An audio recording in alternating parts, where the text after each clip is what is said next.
to my channel. If you're new here, I'm Jess and this is my channel, A Sprinkling of Awareness and Positivity.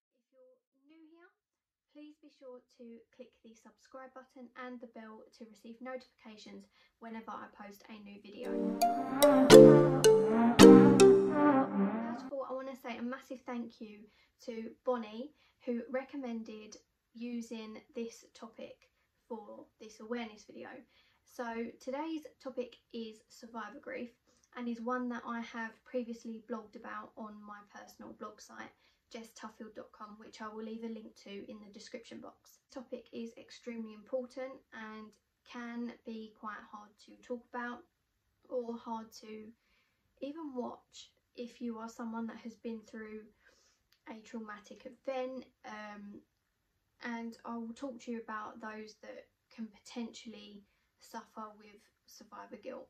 Tips that I'm going to be mentioning today are ones that I have used myself over the years, so it's completely up to you whether you follow my top tips, but these are just what have worked for me personally, and all of this knowledge I have learned over the course of the last couple of years. So let's dive straight in. Survivor grief is for someone that survives something that is potentially or is fatal to someone else, and that is where the grief comes in. If you've read my blog back from the beginning of the year, you would know that I wrote about that topic because sadly a 18-month-old child passed away from sepsis just after Christmas. That's hard to hear, isn't it? You know, you survive something, you survive an illness, and a young child suffers the same illness and doesn't survive. Every time I hear of something in the news, another child, another adult, another grandparent, and this is what I meant when I said it can be quite hard to talk about. It's a tough topic, and that is why it's important to talk about it in case there is anyone out there that is feeling that way, does feel that sense of grief. You know, why did I survive when someone else hasn't even begun their life? And that is what it comes down to, and that is what survivor grief is. And the intensity and the duration can vary depending on the individual. I hear of another loss, it can affect me and I can get very emotional over it, and I feel the need to actually mention Charlotte and Andy Cooper in today's video. Their young little girl, Heidi, her loss absolutely broke my heart. That was one that really got to me last year, and I've had the privilege of getting to know Charlotte, and she's absolutely incredible, and she's been raising so much awareness about sepsis. And this is a point I'm going to get to later on in the video, is how you can use that grief for better, for positive outcomes. What this video is simply how to get over that survivor grief, how to move on, and how to use that negative energy and put it into something positive, because that is what we need to do. So who can suffer from survivor guilt? Being honest, anyone. It can be a friend, it can be a parent, it can be a grandparent, it can be yourself. So in all honesty, who can suffer from it? Anyone. We're not just talking about when someone survives an illness, we're talking when someone survives something that is fatal to someone else. So for example, we could talk about natural disasters, we could talk about terrorist attacks, we could talk about car accidents, any accident, illness.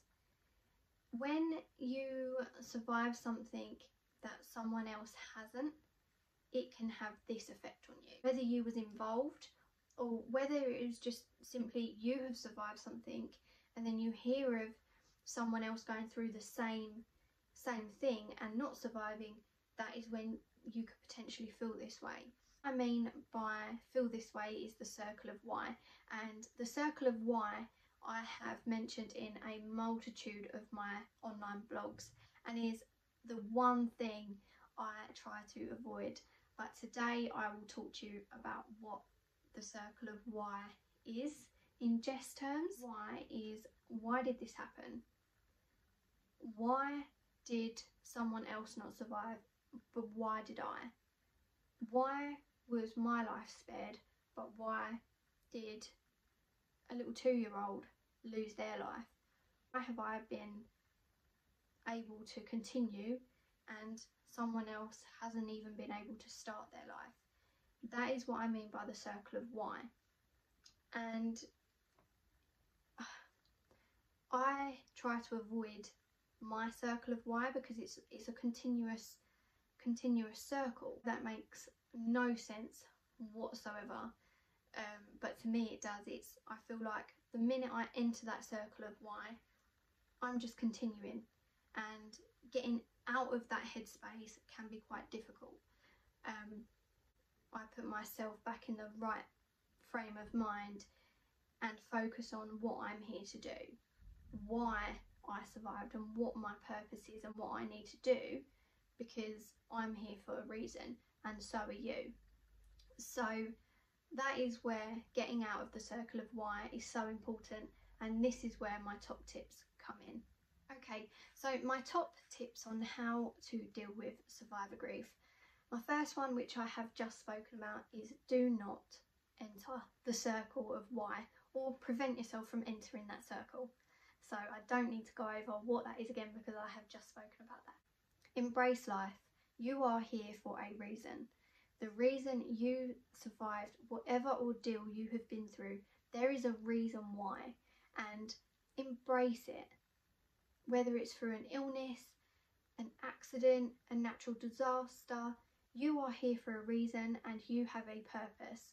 There is a reason you are still here today. So please, I know it is so difficult and it is so hard, and believe me when I say I have had them thoughts and I have been through them emotions, and it is difficult. And for anyone that can sit here and say to you, get over it, move on, it is not that easy. I will be the first to say, I understand, I know it's hard, but you are here for a reason and you have a purpose. So use that energy, use that thought, you know, sit there and take it all in. I am here for a reason. I do have a purpose. Find that purpose and use it. Use the negative energy and turn it into something positive. So my prime example for this was using my experience, which I've spoken about in a previous video, and turning it into a positive outcome from spreading awareness, from helping to save someone's life through sepsis awareness. By using my negative experience, I have been able to use it for something positive and to be able to put some good back into the world, which we all need right now.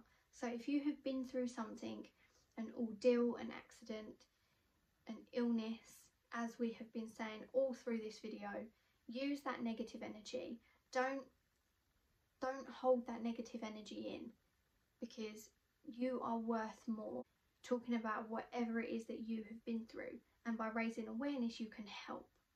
And we need as much helpful people and kindness and love in this world right now.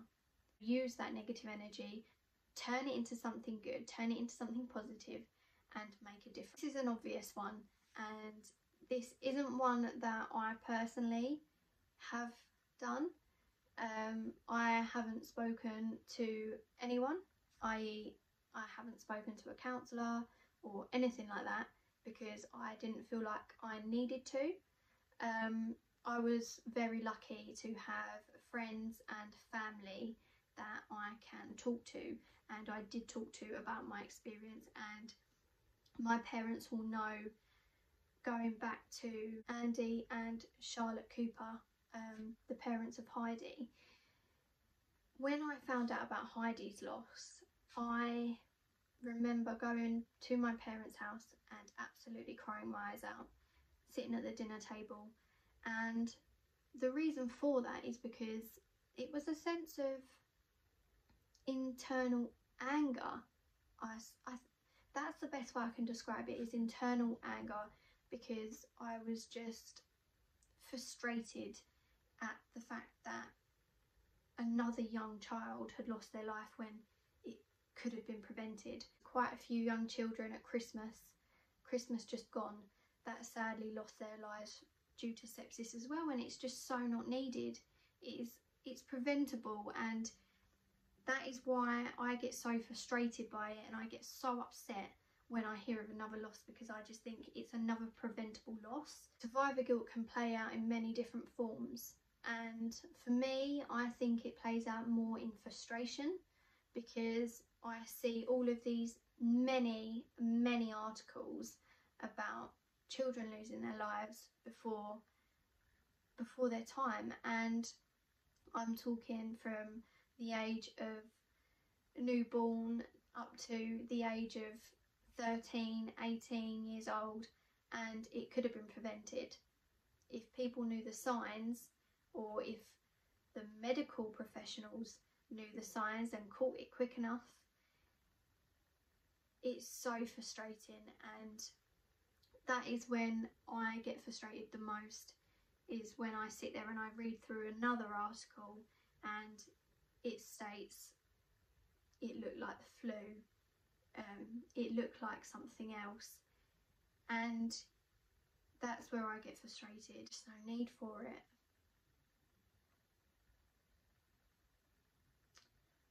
So talk to someone. If you are feeling that way, you need to talk to someone. Talk to a friend, talk to a family member, talk to a counsellor, talk to your partner, talk to your husband, talk to your wife. I know how I feel when I read or hear of someone else that has gone through exactly the same as what I have, but hasn't made it. And that can hit quite hard.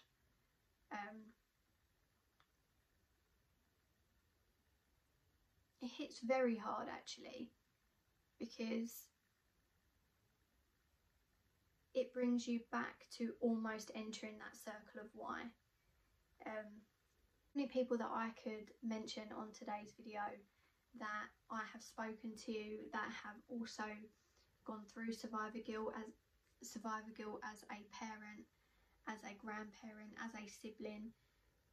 I have spoken to so many people, and I'm sure many of you are going to be watching today's video, and I wish I could mention all of you. I really do.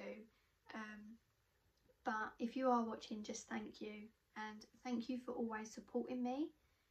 And if you are a part of any of the sepsis groups and you have spoken to me personally about your experience, or if there is something that you really want me to talk about on this channel, please do not hesitate to get in contact with me, because today is proof. Bonnie Judge wanted me to talk about survivor grief, and I promised her I would, because it is an important topic. So if I believe that what you believe is important, 100%, I will raise awareness about whatever topics you want me to talk about, as well as what I want to talk about. So that brings us to the end of today's video. Thank you for watching, and please be sure to hit the subscribe button and the notification button if you haven't already. I know I said that at the beginning of the video, but sometimes we all just do need a little reminder. So please do hit the subscribe button and the notification button so that you find out when I post my next video. My next video will be on Wednesday. I do normally post every Wednesday and every Sunday. Wednesdays is for positivity and Sundays is for awareness. I didn't post last Wednesday just gone, purely because I didn't think it would be appropriate to post a positivity video. And as you can see, I'm wearing black today. I'm normally very summery. Purely wearing black today to support the Black Lives Matter movement. I will also post links to petitions that you can sign down in the description box. I will also post links to charities that you can donate to, which do also support the Black Lives Matter movement. Thank you for watching today's video, and I will see you back here on Wednesday.